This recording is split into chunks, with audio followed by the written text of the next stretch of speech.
कराची में चीनी कौंसल खाने पर हमला करने वालों के बारे में तफ्तीश पर मजीद पेशरफ्त सामने आई है। वजीर दाखिला बलूचिस्तान सलीम खोसा ने इंकशाफ किया कि हमले में शामिल एक दहशतगर्द का नाम 2015 के लापता अफराद की फहरिस्त में था। उनका कहना था कि बैरून मुल्क मुकीम बाज अनासिर लोगों के लापता होने की मुहिम चलाते हैं। मजीद इन्वेस्टिगेशन कर रहे हैं, हमें पता चल जाएगा इंशाल्लाह एक आध दिन में। एक बंदा जो दहशतगर्द मारा गया है वो मिसिंग पर्सन में था।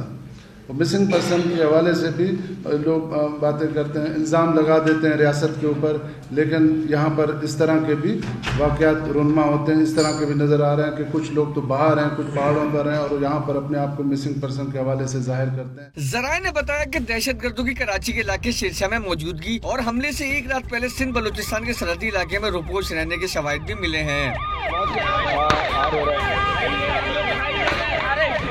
दहशतगर्द कोयटा से हब चौकी तक कोच के जरिए आए। बस के मालिक और ड्राइवर से पूछगछ जारी है। कानून नाफिज करने वाले इदारों ने सिंध और बलूचिस्तान से मजीद 4 मुश्तबा अफराद को हिरासत में ले लिया। इन अफराद में मारे गए हमला आवर अब्दुल रज़ाक के 2 भाई भी शामिल हैं। ज़राए ने बताया कि दहशतगर्द रज़ाक की बायोमेट्रिक सिस्टम से शनाख्त कर ली गई। दीगर 2 दहशतगर्दों का अब तक नादरा से रिकॉर्ड नहीं मिल सका। दहशतगर्दों के दीगर दुश्मन ममालिक से रवाबित के शवाहिद भी मिले हैं। हलाक दहशतगर्द हमले के वक्त अपने कमांडर से राब्ते में थे।